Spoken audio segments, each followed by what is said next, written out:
In the heart of New Mexico, rising from the sunburned desert plains, stands a sandstone bluff that's been a silent witness to over 1,000 years of human history. This is El Morro National Monument, America's second national monument, and one of the most fascinating, mysterious, and underrated places in the Southwest. It's a place where ancient travelers once stopped to rest. Explorers carved their names into stone, and modern visitors can still trace the stories of those who came before. But what makes El Morro so special? And why did generations of people, from Native Americans to Spanish conquistadores, all leave their marks here? Let's take a journey to uncover the secrets of El Morro. El Morro, meaning the headland in Spanish, is a massive sandstone cliff located in western New Mexico. It stands 200 feet tall and stretches across the high desert, its golden face glowing in the evening sun. But what truly drew people here wasn't the rock itself, it was water. At the base of the bluff lies a natural pool, a rare and precious source of life in this arid landscape. For centuries, travelers knew that if they could reach El Morro, they could find water.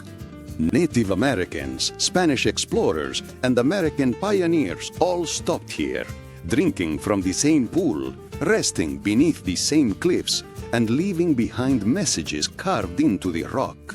Imagine that for a moment, standing in the desert heat after days of travel, finding this oasis, and then marking your visit on the sandstone walls. It's like history's oldest guest book, written in stone.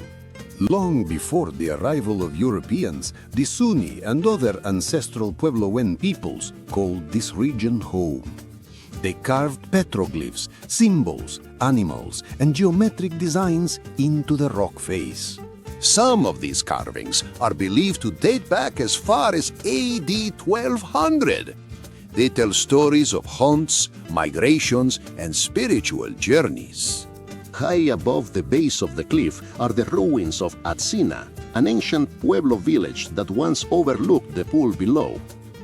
Archaeologists believe it housed around 1,500 people, and the remains of its kivas and stone walls still stand as a reminder of the thriving community that lived here centuries ago. When you walk these trails today, you're literally stepping in the footprints of history, where ancient footsteps echo beneath modern ones. Fast forward to the 1500s, Spanish explorers were moving north through the Southwest, mapping the land, searching for riches, and claiming territory for Spain. One of the earliest inscriptions at El Morro dates back to 1605, left by Don Juan de Oñate, the first Spanish governor of New Mexico. His carving reads, "Pasó por aquí el adelantado Don Juan de Oñate, del descubrimiento de la Mar del Sur, a 16 de abril de 1605. The translation reads, "Passed by here the governor Don Juan de Oñate from the discovery of the South Sea on April 16, 1605. That's not graffiti, that's history, literally etched into stone. Over the next 2 centuries, more Spanish travelers and missionaries passed through, each carving their own names and messages. Some were soldiers, others were priests, all leaving a written trace of their journeys across this unforgiving land. The sandstone became a canvas of cultures, native symbols, Spanish script, and later English letters, all sharing the same wall. By the mid-1800s, the American frontier had arrived. Wagon trains rolled westward, and El Morro became a well-known landmark on the trail from Santa Fe to California. American soldiers, immigrants, and surveyors continued the tradition, carving their names beside the Spanish inscriptions. One of the most famous belongs to Lieutenant J.H. Simpson, who led a U.S. Army expedition in 1849.